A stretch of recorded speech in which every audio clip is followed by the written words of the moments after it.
बंधुओं, नवरात्रि के इस पवित्र समय में, जिसे हम शक्ति काल कहते हैं, इस समय में इस एक चीज का दान करने वाला 100% गारंटी से करोड़पति बन जाता है। उसके जीवन से रुपए पैसे की हर एक समस्या चुटकियों में गायब हो जाती है और चारों तरफ से अलग अलग तरीकों से ना जाने कहां से उसके जीवन में इतना पैसा, इतनी धन दौलत आती है कि वह उसे संभाल भी नहीं पाता है। जी हाँ बंधुओं, यह कहावत उसके ऊपर सिद्ध हो जाती है कि भगवान जब देते हैं तो छप्पड़ फाड़ कर देते हैं। अब बंधुओं, यदि पुरखे पूर्वजों ने कहावत बनाई है तो यह उन्होंने देखा होगा, तभी तो कहावत बनी है। तो अब यह कहावत आपके ऊपर भी सिद्ध होने वाली है।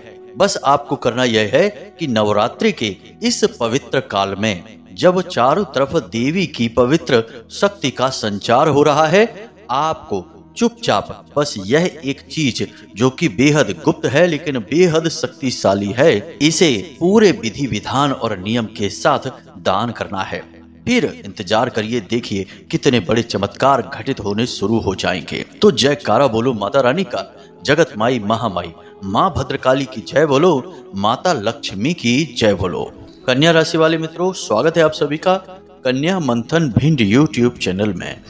बदल जाओ समय के साथ या फिर समय को बदलना सीख लो। अपनी मजबूरियों को ही हर वक्त मत कोसो, हर हाल में चलना सीख लो। जी हाँ बंधुओं, ये दो लाइनें हैं, ये बताती हैं कि जीवन में किस प्रकार इंसान दुख उठाता है, समय के बदलने का इंतजार करता रहता है और समय है कि बदलने का नाम ही नहीं लेता है। और इसी बीच कुछ ऐसे कर्मवीर होते हैं जो समय को बदलने का बीड़ा अपने हाथ से उठा लेते हैं और कुछ ऐसा अद्भुत कर डालते हैं कि समय भी बदलता है, उनका जीवन भी बदलता है और एक समय ऐसा आता है कि जब उनकी पहचान भी बदल जाती है। अब कौन से हैं वो काम जो आपके समय को बदल सकते हैं, आपके जीवन और आपकी पहचान तक को बदल सकते हैं, यह जानना बेहद आवश्यक है। क्योंकि ऐसा नहीं है कि आप कुछ कर ही नहीं रहे हैं, आप सब कुछ कर रहे हैं, मेहनत कर रहे हैं, जो आपको समझ में आ रहा है वो सब कुछ आप करते हैं, फिर भी बदलाव नहीं आ रहे हैं। और आपको लगने लगता है कभी कभी ऐसा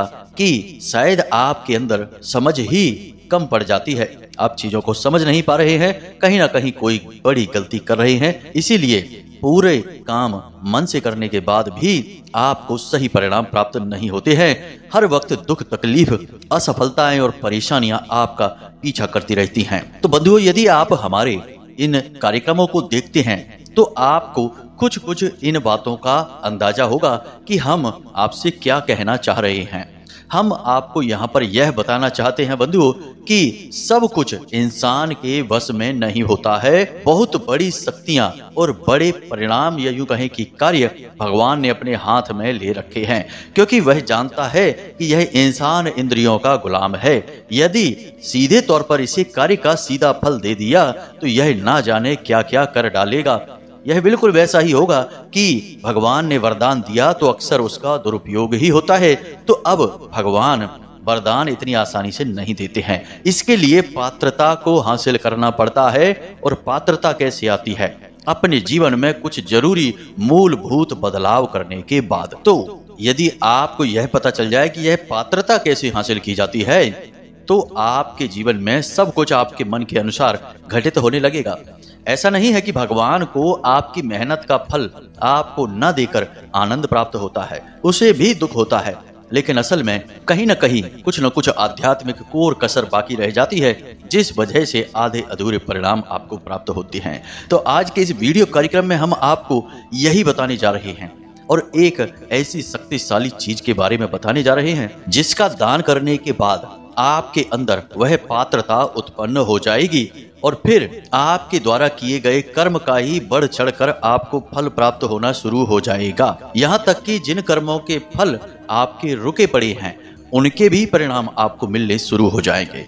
कई बार आपने ऐसा देखा होगा कि कुछ लोग समाज में ऐसे होते हैं जो जीवन का एक हिस्सा बहुत दुख तकलीफ और परेशानियों में बिताते हैं, लेकिन फिर अचानक उनके जीवन में कुछ ऐसा हो जाता है कि उनका जीवन पूरी तरह से बदल जाता है। रातों रात उनके जीवन की परिस्थितियां बदल जाती हैं और ऐसा लगने लगता है कि ना जाने कहां से इन्हें कोई बड़ा खजाना मिल गया है, भगवान की कृपा मिल गई है, पता नहीं क्या हो गया, लेकिन इनके तो चाल ढाल, रूप रंग, व्यवहार सभी बदल गए। ये तो पूरी तरह से परिवर्तित हो गए। यही होता है जब भगवान की कृपा प्राप्त हो जाती है, पात्रता आ जाती है और उसके बाद ना केवल आज के आपके किए जाने वाले कर्म बल्कि पिछले सैकड़ों हजारों कर्म जो फल आपको नहीं दे पाए थे, उन फलों को भी आपको भगवान देना शुरू कर देते हैं। और ये बातें शास्त्र बताते हैं और ये व्यवहारिक बातें हैं। तभी तो जीवन किसी किसी का तो रातों रात बदल जाता है और किसी किसी का जीवन भर जीवन बदलता ही नहीं है। असल में लोग आपसे हमेशा यह कहते हैं कि समय हमेशा बदलता रहता है, कभी अच्छा तो कभी बुरा, लेकिन असल में देखा जाए तो यह बात सच जान नहीं पड़ती है, क्योंकि बहुत सारे ऐसे लोगों को हम व्यक्तिगत तौर पर जानते हैं जो कि जीवन का बहुत बड़ा हिस्सा दुख तकलीफ और संघर्षों में बिता चुके हैं। तो क्या उनके लिए कभी समय बदलेगा कि नहीं? कब बदलेगा? उनकी मृत्यु के बाद, क्योंकि अब तो वे मृत्यु के नजदीक ही पहुंच गए हैं। जब से पैदा हुए हैं तब से लेकर 60-70 साल की उम्र हो गई, तब तक तो समय बदला नहीं, केवल दुखी के दुखी ही हैं, परेशान के परेशान ही हैं।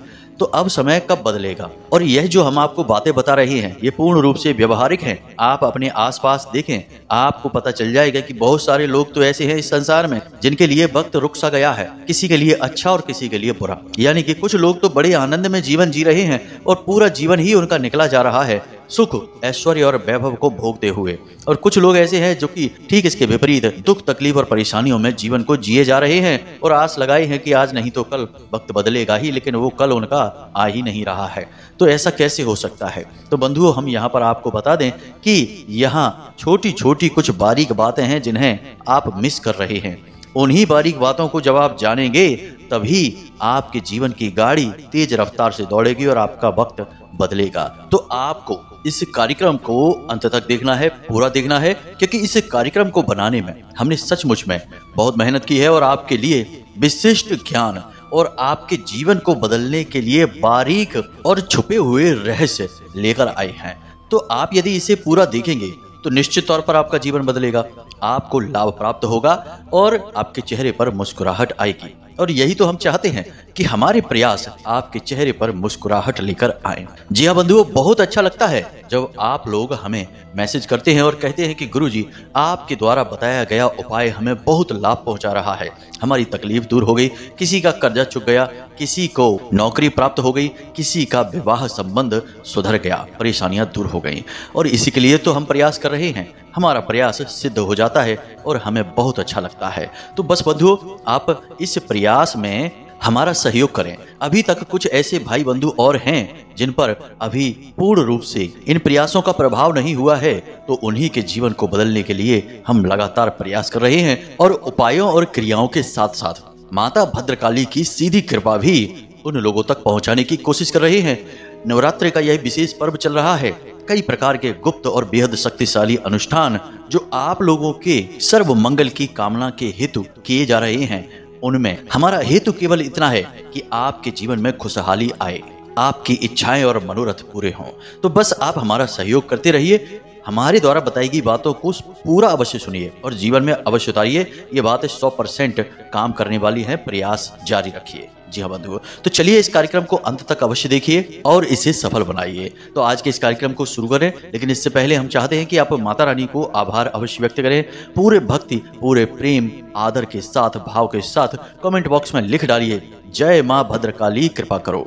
साथ ही साथ जय माँ लक्ष्मी भी अवश्य लिखना। हालांकि जगत जननी माँ भद्रकाली या माता लक्ष्मी है तो एक ही भगवती का स्वरूप, लेकिन बोल देने से मन हल्का हो जाता है और अच्छा भी लगने लगता है। तो लिख डालिए। हमें पूर्ण विश्वास है कि माता रानी आपके जीवन को इस कार्यक्रम को देखने के बाद 100% बदल ही डालेंगी। इसी के साथ साथ बंधुओं, यदि आप इस चैनल कार्यक्रम पर पहली बार आए हैं तो आप इस चैनल को सब्सक्राइब भी अवश्य कर लें। ऐसा करते ही आप न केवल हमारे बल्कि माता रानी के दिव्य परिवार के सदस्य भी बन जाएंगे और आपके पास सीधी माता रानी की कृपा पहुंचेगी। जी हाँ बंधुओं, तो चलिए जल्दी से चैनल को सब्सक्राइब करिए, फिर आगे बढ़ते हैं। तो अब ध्यान से सुनिए बंधुओं, हमारे हमारे हिंदू धर्म में, सनातनी परंपरा में दान के साथ धर्म को जोड़ा जाता है। आपने हमेशा यह सुना होगा, दान धर्म करते रहिए।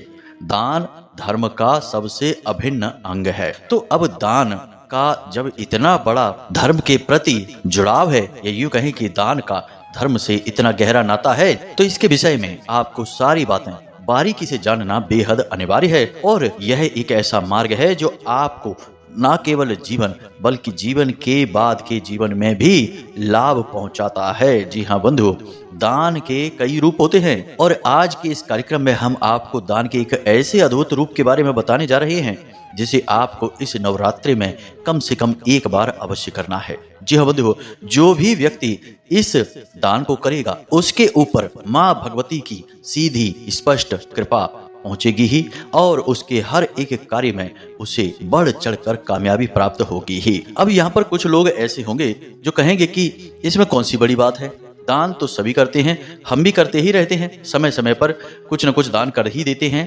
तो फिर हमारे जीवन में बदलाव क्यों नहीं आए? हमें तो दान करने का कोई लाभ ही समझ में नहीं आता है। उल्टा हमें तो ऐसा लगता है कि जैसे हमारा पैसा, हमारी चीजें बेकार ही चली जाती हैं। केवल धर्म के नाम पर, भगवान के नाम पर हम दान कर देते हैं, लाभ तो कुछ भी प्राप्त नहीं होता है। यानी कहने का मतलब यह है कि जो बात हम आपको बता रहे हैं दान के विषय में, उसके प्रति मन में संशय उत्पन्न होता है और होना स्वाभाविक भी है। मानव मन होने के नाते हर तरह के विचार इस मन में आते ही हैं। तो ऐसे लोगों को हम जवाब यह देना चाहेंगे कि मान लीजिए कि आप वैद्य के पास या डॉक्टर के पास जाते हैं, अपनी बीमारी बताते हैं कि मुझे बुखार है या फिर पेट में दर्द है, और डॉक्टर आपको दवा दे देते हैं। आप दवा लेकर घर आ जाते हैं और आप दवा खाना शुरू कर देते हैं, लेकिन आपको लाभ ठीक से नहीं होता, थोड़ा बहुत होता भी है, कभी कभी नुकसान भी हो जाता है। तो अब इसमें किसकी कमी है? क्या डॉक्टर की कमी है? क्या दवा की कमी है? क्या आपकी कमी है? जी नहीं, किसी की भी कमी नहीं है। कमी है तो विधि की, क्योंकि आपने विधि तो पूछी ही नहीं। हर एक दवा के साथ एक विधि होती है, और दवाई क्या है? आपको कष्ट से मुक्ति दिलाने वाली एक विद्या है। अब इसे दान के परिप्रेक्ष्य में देखते हैं कि आप दान करते हैं, लेकिन आपको दान करने की सही विधि, सही संस्कार, सही नियमों का ज्ञान नहीं है, तो आपने कुछ भी कहीं भी कैसे भी दान कर दिया, तो क्या उसका आपको पूरा लाभ प्राप्त होगा? हो सकता है कि थोड़ा बहुत लाभ आपको समझ में आए, लेकिन इस भागदौड़ भरे चंचल जीवन में वे लाभ आपको समझ में ही नहीं आएंगे कि कहाँ लाभ हुआ और कहाँ नहीं हुआ। क्योंकि जब तक कुछ बड़ा परिवर्तन ना आए जीवन में, तब तक महसूस ही नहीं होता है कि किसी प्रकार का परिवर्तन हो रहा है। तो अब यहाँ पर प्रश्न यह उठता है कि यह विधि कौन सी है और इन विधियों का इतना महत्व क्यों है? तो बंधुओं, ध्यान से समझिए, हम जो भी कुछ दान करते हैं वह असल में चीजों के दान से कहीं अधिक ऊर्जाओं के परिवर्तन के लिए किया गया प्रयास होता है।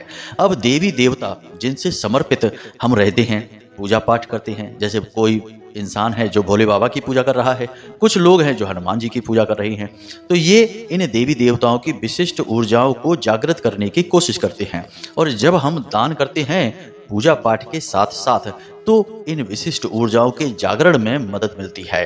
दान से हमारा आध्यात्मिक बल भी बढ़ता है, यानी हमारी आत्मा का जो बल है वह शक्तिशाली होता है और हमारे इस भौतिक संसार में हमें सुखों की प्राप्ति होनी शुरू हो जाती है। तो मूल बात यह है कि दान करने की फिर सही विधि कौन सी है? मान लीजिए कि आप सड़क पर जा रहे हैं और किसी ने आपसे कुछ खाने के लिए मांगा और आपने उसे कुछ भोजन दे दिया या कुछ पैसे दे दिए। अब यह आपका पुण्य कर्म है। अब पुण्य कर्म में और दान में अंतर होता है। दान कर्म जो होता है वह दिव्य ऊर्जाओं को जागृत करने का कार्य करता है, और पुण्य कर्म जो होता है वह आपके सौभाग्य का निर्माण करता है। तो मान लीजिए कि आपने किसी भूखे को भोजन करा दिया, तो इसका फल आपको इस प्रकार प्राप्त हो जाएगा कि आपकी नौकरी में जो आपको तनख्वाह मिलती है उसमें आपकी थोड़ी बहुत तनख्वाह बढ़कर आ जाएगी। जो समय पर नहीं मिलती होगी तो समय पर मिल जाएगी। व्यापार में जहां आपको नुकसान होने वाला था वहां आप किसी नुकसान से बच जाएंगे, यानी कि तुरंत इसका प्रतिफल आपको समझ में आ जाएगा। अगर आप चाहें तो इसे आप प्रयोग करके भी देख सकते हैं। एक हमारे मित्र हैं, जानने वाले हैं, उनके बारे में हम आपको बताएं तो हमने उनको एक प्रयोग करने के लिए कहा। हमने उनसे कहा कि तुम एक निश्चित रकम दान करके देखो और उसके बाद 30 दिनों तक इंतजार करो और छोटी छोटी बातों को अपने जीवन में नोटिस जरूर करते रहना, और तुम्हें समझ में आ जाएगा कि जो तुमने दान किया है उसके बदले में भगवान ने तुम्हें कुछ दिया है कि नहीं। यानी कि जो रेगुलर लाभ होते हैं उनसे कुछ हटकर, कुछ अलग आपको लाभ प्राप्त होता है कि नहीं, तो उन्होंने वैसा ही किया। उन्होंने मात्र 100 रुपए एक भिखारी को दे दिए। देने से मतलब यह है कि उसे कुछ भोजन करा दिया और कुछ पैसे उसे दे दिए। अब उन्होंने इंतजार करना शुरू किया। आप यकीन नहीं मानेंगे कि उनकी तनख्वाह के साथ में वे वाले पैसे भी जुड़कर आ गए जो काफी लंबे समय से रुके पड़े थे। यानी कि कुछ इंक्रीमेंट उनकी सैलरी में हुआ था, लेकिन वह उन्हें मिल नहीं पा रहा था, किसी पेपर वर्क की वजह से या फिर डिपार्टमेंट की, विभाग की लेट लतीफी की वजह से वह रुका हुआ पड़ा था। तो उनकी अगली सैलरी में वह इंक्रीमेंट जुड़कर आ गया। यानी कहने का मतलब यह है कि यहाँ आपने एक हाथ से दान किया और वहां दूसरे हाथ से आपको उसका पुण्य कर्म वापस मिल गया, यानी आपके सौभाग्य का निर्माण हो गया। लेकिन यह जो दान है, यह आपको क्षणिक सुख दिलाने वाला है, आपके सौभाग्य का निर्माण करने वाला तो है, लेकिन जीवन को परिवर्तित करने की शक्ति इसके पास नहीं है। क्योंकि जीवन को परिवर्तित करने के लिए दिव्य ऊर्जाओं का 24 घंटे आपके साथ रहना अनिवार्य है, तभी आपके जीवन में बड़े परिवर्तन आते हैं। तो अब इसीलिए हमारे हिंदू धर्म में यह कहा जाता है कि दान धर्म, यानी कि दान को धर्म के स्थान पर करना चाहिए। इसीलिए मंदिरों में दान पात्र रखे जाते हैं, मंदिरों में भोज की व्यवस्था की जाती है, और जो भूखे प्यासे लोग होते हैं, यानी कि जो भिखारी होते हैं, जिनके घर में व्यवस्थाएं नहीं है खाने पीने की, और लाचार हैं, गरीब हैं, बूढ़े हैं, बुजुर्ग हैं, ऐसे लोग मंदिरों में जाकर आश्रय लेते हैं और प्रसादी के रूप में जो भंडारे चलते रहते हैं उनसे अपना पेट भरते हैं। तो यह जो दान किया जा रहा है मंदिर के माध्यम से ईश्वर की शरण में, वह आपकी दिव्य शक्तियों का, यानी आपके आसपास भगवान का एक रक्षा कवच बनाने लगता है, और इसी से सौभाग्य का निर्माण होता है। आपने अक्सर यह देखा होगा, पुराने जमाने की तमाम जो व्याख्यान हैं, प्रसंग हैं राजा महाराजाओं के, उनको भी जरा सुनकर देखिए तो आप देखेंगे कि जो दानवीर लोग हुआ करते थे, जो दान पुण्य किया करते थे, अक्सर प्राचीन काल के राजा महाराजा दान किया करते थे, तो वे दान अक्सर नदी के घाट पर किया करते थे, या फिर किसी मंदिर में किया करते थे, या फिर किसी यज्ञ हवन वेदी के आसपास यज्ञ करवाने के बाद किया करते थे। क्यों किया करते थे ऐसा? ऐसे ही चलते फिरते किसी को दान क्यों नहीं करते थे? क्योंकि दान का विधान यही है कि दान दैवीय स्थान पर किया जाए तो वह दिव्य शक्तियों का जागरण का कार्य करता है और आपके आसपास दिव्य शक्तियों का एक रक्षा कवच का निर्माण कर देता है, जो प्रतिपल आपकी सहायक हो जाती हैं। जी हाँ बंधुओं, तो अब उम्मीद करते हैं कि यहाँ तक आपको समझ में आ गया होगा कि दान करने का सही तरीका क्या होता है, नियम क्या होता है। अब यहाँ पर हम आपको यह नहीं कह रहे कि आप किसी भूखे को भोजन मत कराइए, किसी की मदद मत करिए, वह भी करिए, वह भी इंसानियत के नाते बहुत आवश्यक है। यदि एक इंसान किसी दूसरे इंसान के काम नहीं आएगा तो जीवन की गाड़ी ही रुक जाएगी, इंसानियत का पहिया ही रुक जाएगा, फिर तो जीवन बड़ा मुश्किल हो जाएगा। तो ऐसा नहीं करना है आपको। कोई आपके सामने आ जाए तो उसकी मदद करिए, वह दान भी आपके सौभाग्य का निर्माण करेगा, आपको लाभ निश्चित तौर पर प्राप्त होगा। यदि आप चाहें तो आप भी इस प्रयोग को करके देख लीजिए। किसी दिन आप जाइए कुछ खाने पीने के लिए, और आप अक्सर देखेंगे कि वहां पर कोई गरीब भिखारी आ ही जाता है कि हमें भी भोजन करा दो। यदि आपको ऐसा मौका लग जाए तो आप उसे भोजन करा देना और कुछ उसे पैसे दे देना। उसके बाद आप 30 दिनों तक इंतजार करना। हम आपको लिख कर दे सकते हैं कि निश्चित तौर पर आपको कुछ न कुछ ऐसा लाभ अवश्य प्राप्त होगा जिसके बारे में आपने उम्मीद नहीं की थी। कोई ऐसा काम बन जाएगा जो बहुत लंबे समय से अटका पड़ा था और आप चाहते थे कि वह बन जाए। जी हाँ बंधु, तो आप इस प्रयोग को करके देख लीजिए। साँच को आँच नहीं, प्रत्यक्ष को प्रमाण नहीं। तो यह तो सामान्य तौर पर दान के विषय में ज्ञान हो गया। अब हम आपको आज के विषय में, दान के विषय में जो ज्ञान देने जा रहे हैं उसके बारे में ध्यान से समझें। इसे आपको विशेष समय काल पर लगातार दोहराते रहना चाहिए। हमने आपको इस दान के विषय में पहले भी बताया है। यदि आप हमारे कार्यक्रमों को देखते हैं तो आपको पता चल जाएगा कि हमने इस दान के विषय में आपको पहले भी एक बार बताया है। तो इस दान का नाम होता है पंच महाभूत दान। अब कुछ लोग होते हैं जो मंदिर में जाकर दान करते भी हैं तो बस रुपए पैसे दान करके और चले आए, सोचते हैं कि बस अब हमारा काम हो गया। ऐसा नहीं है। दान की भी एक विधि होती है, दान का भी एक तरीका होता है। हर एक दान का अपना खास महत्व होता है। अन्न दान हुआ, वस्त्र दान हुआ, विद्या दान हुआ, सबके अपने अपने महत्व होते हैं। तो आपको पंच महाभूत दान करना है। पंच महाभूत दान क्या होता है? हमारी यह पूर्ण प्रकृति, हम और आप सभी 5 महाभूतों से मिलकर बने हुए हैं। जी हाँ बंधु, इनके बारे में तो आप जानते ही होंगे, पृथ्वी, अग्नि, जल, आकाश और वायु। तो आज के इस कार्यक्रम में हम आपको पंच महाभूत दान यानी कि ये पांचों दान के विषय में बताएंगे, जिससे आपके सारे प्राकृतिक तत्व संतुलित हो जाएंगे और दिव्य शक्तियां भी इस भौतिक संसार में विचरण करती हैं। तो इन्हीं पंच महाभूतों के किसी न किसी रूप में विचरण करती हैं। जैसे जल के देवता जल के महाभूत के रूप में विचरण करते हैं, पवन देव पवन के महाभूत, और भूत प्रेत की पिशाचों की शक्तियां भी हवा ही कही जाती है। कहा जाता है ऊपरी हवा है, मतलब कि ये वायु प्रधान होते हैं। इसी प्रकार दिव्य शक्तियां जो हैं वे किसी भी महाभूत के रूप में विचरण कर सकती हैं। यानी भगवान की शक्ति की बात कर रहे हैं यहाँ पर हम। भगवान के लिए कोई पाबंदी नहीं है, वे किसी भी भूत के रूप में, यानी जो पंच महाभूत के रूप हैं उनमें से किसी भी रूप में विचरण कर सकते हैं। और जब पंच महाभूत एक साथ मिल जाते हैं तो यह स्थूल संसार और प्रकृति का निर्माण हो जाता है।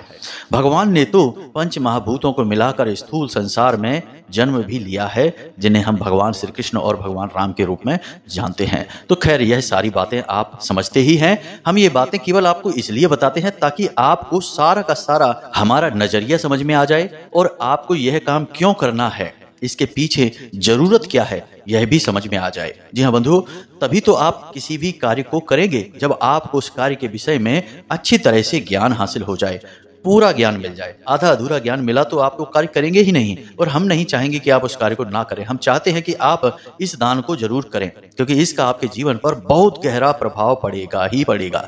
नवरात्रि के ये जो पवित्र दिन है ये शक्ति काल कहे जाते हैं, और इस समय इस संसार में शक्ति का संचार हो रहा होता है। देवी भगवती हर एक जीव में, हर एक कण कण में बड़ी ही तेजी से प्रवाहित हो रही होती हैं। तो इस समय यदि आप कोई उपाय, कोई क्रिया कर देते हैं तो उसका बहुत फल बढ़ चढ़कर प्राप्त होता है। तो यह पंच महाभूत दान महादान सर्वश्रेष्ठ दान कहा जाता है। तो इसे जरा ध्यान से समझिए आपको क्या करना है। नवरात्रि के किसी भी दिन आप इस दान को कर सकते हैं। इसके लिए आपको 5 प्रकार की चीजों की आवश्यकता पड़ेगी। थोड़ा समय भी आपका खर्च हो सकता है, और आप किसी देवी के मंदिर में जाकर ही इस दान को करें। जी हाँ बंधुओं, काली की माता भद्रकाली या फिर दुर्गा के किसी भी स्वरूप के मंदिर में आप जा सकते हैं। तो अब आपको क्या करना है इसे आप ध्यान से समझिए। आपको 5 चीजें कौन कौन सी चाहिए। सबसे पहली चीज आसन चाहिए, जिस पर बैठकर लोग चालीसा वगैरह का पाठ करते हैं। तो आप 5 आसन खरीदिए, 5 किताबें खरीदिए। मंदिर में जो पढ़ी जाने वाली किताबें होती हैं, चालीसा वगैरह की किताबें होती हैं, ये सस्ती होती हैं, आप खरीद लें। 5 किताबें तो खरीदें ही कम से कम। 5 आसन, 5 किताबें, 5 माचिस जिससे कि दीपक जलाए जाते हैं, और 5 जल के पात्र। छोटे छोटे गिलास आप खरीद सकते हैं, और कुछ नहीं तो मिट्टी के कुल्हड़ भी आप खरीद सकते हैं जिनमें कि जल रखा जाता हो। घड़े भी आप रख सकते हैं, क्योंकि मंदिर में लोग पानी भी पीते हैं। जैसा आपको उचित लगे, यानी जल के पात्र लेने हैं 5। और इसी के साथ आप 5 पंखे ले लें। पंखे जो हाथ से घुमाए जाते हैं उन पंखों को आप ले लें। आपकी जैसी व्यवस्थाएं हैं, बिजली से चलने वाले पंखे भी ले सकते हैं, और हाथ से घुमाए जाने वाले, जिन्हें हम देसी भाषा में बिजने कहते हैं या इंग्लिश में हैंड फैन कहते हैं, आप उन्हें ले सकते हैं। अब ध्यान से सुनिए, आपका जो आसन है वह पृथ्वी तत्व का प्रतीक है। आपने जो किताब ली है उसमें शब्द लिखे हैं, और रामायण में शब्द को आकाश तत्व कहा गया है। आपने जो माचिस ली है वह अग्नि तत्व का प्रतीक है, और आपने जो कुल्हड़ लिए हैं यानी पानी का जो पात्र लिया है वह जल तत्व का प्रतीक है, क्योंकि उसी का संग्राहक है। और आपने जो हाथ से डुलाने वाले पंखे लिए हैं वह वायु तत्व का प्रतीक है, क्योंकि वायु का संचार करते हैं। तो यह पंच महाभूत आपको लेने हैं, और इसे देवी के किसी भी मंदिर में जाकर दान कर आएं। वहां पर जो मंदिर प्रशासन के जो लोग हैं, पुजारी पंडे वगैरह हैं, उनसे आप बात करके रखें और आप बताएं कि हम ये चीजें दान करना चाहते हैं, इन्हें व्यवस्थित मंदिर में लगवा दें। अब कोई व्यक्ति आसन पर बैठकर, आपने जो आसन दिया है उस आसन पर बैठकर माता की किसी भी प्रकार की प्रार्थना कर रहा है, तो उस आसन में आपका धन लगा है। आपके द्वारा कमाई गई मेहनत से जो आपने पैसा लिया है, उस पैसे से आपने वो खरीदा है, तो उसमें आपका भी पुण्य बनेगा। आपके द्वारा दी गई माचिस से दीपक जलाएगा, आपके द्वारा रखे गए पात्र से या तो पूजा के लिए पानी का प्रयोग करेगा। आपने छोटे अगर तांबे के गिलास ले लिए हैं, छोटे छोटे गिलास ले लिए हैं, तो पूजा पाठ में प्रयोग करेगा, तो उससे आपका पुण्य बढ़ेगा। यानी कि कोई भी व्यक्ति मंदिर में आकर कुछ भी करेगा, उसका कहीं ना कहीं कुछ ना कुछ हिस्सा आपको भी प्राप्त होगा। और इस सब से कहीं बढ़कर मंदिर में भगवान की सेवा करने में आप लोगों की मदद कर रहे हैं। इससे बढ़कर कोई कार्य नहीं है, और इससे ही भगवान की सकारात्मक ऊर्जा आपके आसपास दिव्य आवरण का निर्माण करेगी। जब आप इस दान को करें उस समय आपको भी कुछ क्रियाएं करनी है। आप एक रुद्राक्ष की माला खरीदें या फिर स्फटिक की माला भी खरीद सकते हैं। और उस दिन जिस दिन आप यह दान करेंगे मंदिर में जाकर, उसी दिन आपको मंदिर में बैठकर गाय के घी का एक दीपक जलाकर मंदिर में देवी के सामने ही बैठकर नवाड़ मंत्र की कम से कम 3 मालाएं करनी है। वैसे तो 9 मालाएं करनी चाहिए जो पूर्ण 9 देवियों को समर्पित है। नवाड़ मंत्र 9 देवियों का ही मंत्र कहा जाता है, जो नवग्रह शांति के लिए भी किया जाता है और 9 देवियों को समर्पित भी है। तो 9 मालाएं जाप करनी है, लेकिन आप 9 नहीं कर सकते तो 3 मालाएं जाप कर सकते हैं। 3 से कम ना करें, बस इतना सा आपको करना है और कुछ भी खास नहीं है। मंदिर में प्रसाद भोग वगैरह तो आप चढ़ाएंगे ही, पुष्प माता रानी को लाल रंग के चढ़ाएंगे ही, बस इतना सा आपको करना है। और आप देखेंगे कि उसी दिन से आपके जीवन में महापरिवर्तनों की शुरुआत हो जाएगी। हम गारंटी देते हैं। जी हाँ बंधु, आप इस कार्य को करके देखिए। हमने सैकड़ों हजारों लोगों के जीवन में परिवर्तन आते हुए खुद अपनी आंखों से देखे हैं, आपके जीवन में भी आएंगे। जो लोग यह कहते रहते हैं कि गुरु जी हमारे ऊपर तो कोई उपाय कार्य ही नहीं करता है, हम तो बहुत परेशान हैं, ऐसा लगता है जैसे कि कोई जानबूझकर हमारे पीछे पड़ा हुआ है, उन लोगों के जीवन में भी परिवर्तन आ जाएंगे। हम आपको पूर्ण भरोसे के साथ कहते हैं। बाकी तो माता रानी हैं ही हमारे भरोसे को आपके लिए मजबूत बनाने के लिए। जी हाँ बंधु, तो प्रेम से बोलिए जय माई की जय माँ भद्रकाली। माता रानी को हर वक्त याद करते रहना। जीवन में कोई भी कार्य करना पर उस परमात्मा को, माता रानी को, माँ भगवती को मत भूलना, क्योंकि उद्धार तो उन्हीं की कृपा से होना है। मानव तो माध्यम मात्र है, कर्म तो वही कर रही हैं, अलग अलग रूपों में प्रकट होती हैं और इस संसार का संचालन करती हैं। तो बस बंधु, आज के इस विशेष कार्यक्रम को यहीं पर समाप्त करते हैं।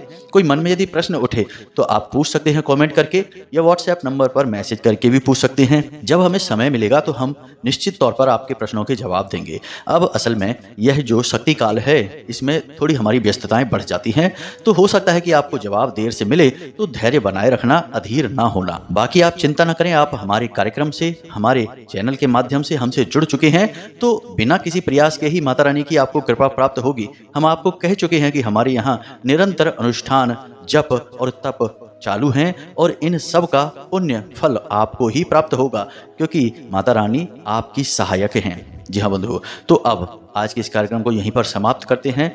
मिलते हैं अगले ज्ञानवर्धक कार्यक्रम में। तब तक के लिए माता रानी को याद करते रहिए और दिन में एक बार मंदिर अवश्य जाइए, क्योंकि आपका उद्धार भी वहीं से होगा। प्रेम से बोलिए जय माई की जय माँ भद्रकाली। माता रानी आपका कल्याण करें। धन्यवाद।